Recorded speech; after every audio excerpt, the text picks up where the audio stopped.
ओंकार ढगे, राहणार किल्ले धारूर, जिल्हा बीड. तिथनं आलो मी.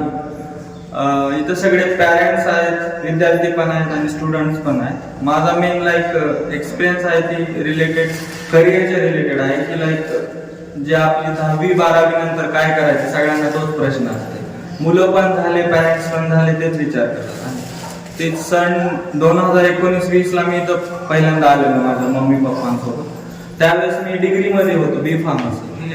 तर त्यावेळेस मी पहिल्यांदा महाराजांचा आशीर्वाद घेतलेला की मला डिग्रीमध्ये टॉपर येऊ द्यायला, कॉलेजमधनं, युनिव्हर्सिटीमधनं. मग त्यांनी तेच सांगितलं की तू पारायण कर, मी माझा आशीर्वाद आहे, आणि अभ्यास पण कर. आणि मी तसं करत गेलो आणि तसंच झालेलं आहे. पूर्ण ही 4 वर्ष मी डिग्रीमध्ये फर्स्टच होतो कॉलेजमध्ये.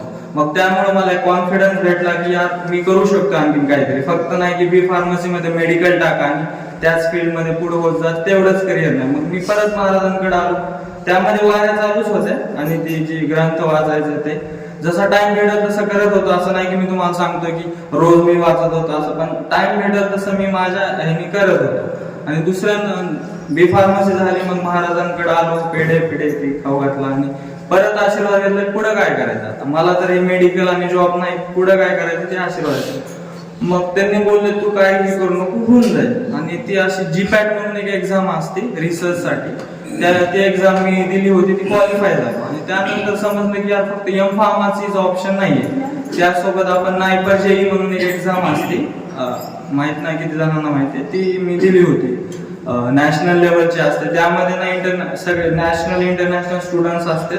फार्मामध्ये जो रिसर्च आहे, फार्मामध्ये फक्त असं नाही की मेडिसिनच बनवतात, त्यामध्ये रिसर्च पण एक असा फील्ड आहे की त्यामध्ये आपण जाऊ शकतो. मग ती नायपर जेई एक्झाम क्वालिफाय झालो, महाराजांचा आशीर्वाद घेतला होता त्यासाठी. जीपॅट आणि नायपर उद्या म्हणून दोन्ही पण सक्सेसफुली झाले. तेच जे महाराजांनी सांगितलं, दत्त मंदिराचं दर्शन घ्या, नंतर समाधीचं घ्या आणि परत माझ्याकडे आणि मी तुम्हाला आशीर्वाद देतो. त्यांनी ते 1 रुपया देऊन सुद्धा तो आशीर्वाद दिला होता की तू यशस्वी होणार. आणि तसंच झालं.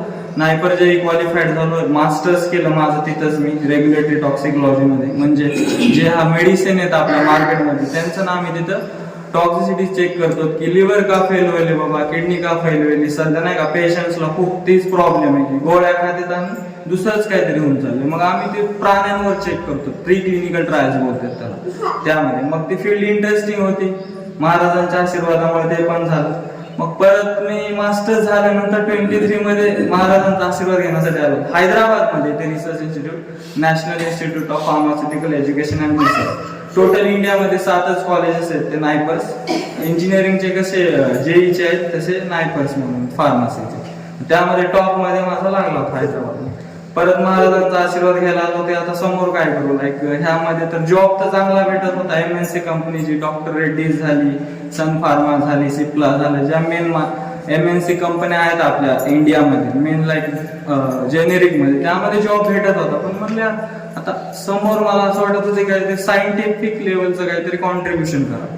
मग महाराजांचा आशीर्वाद घेतला. म्हणलं आता तेच महाराज काय सांगतील ते. आणि म्हणलं ट्राय करूत आपण, PhD साठी ट्राय करू. नायपर जेई म्हणून PhD असते एंट्रन्स एक्झाम. त्यामध्ये पण ऑल इंडिया रँक माझा 21 आला होता. आणि जो गाईड पाहिजे तेच भेटले, जे माझे मास्टर्सचे होते. त्यासाठी पण मी मलकापूरला येऊन आशीर्वाद घेतला होता. आणि तेच आता मी सध्या PhD करतो 2nd इयर मध्ये. आणि आता करत करत माझ्या नावावर एक पेटंट पण आलेलं आहे. म्हणजे कॉलेजचं कॉन्ट्रीब्युशन असतं 75% त्यांच्या नावात आणि स्टुडंट्सला 25% ते देतलं आहे.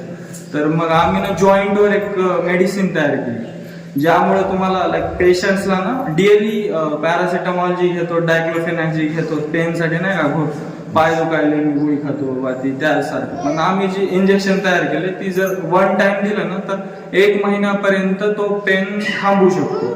सांगायचं हे तात्पर्य की मी काय माझा मोठेपणा नाही सांगत, काय नाही, फक्त झालं कशामुळे सगळं फक्त महाराजांच्या आशीर्वादामुळे, त्यांच्या गायडन्समुळे.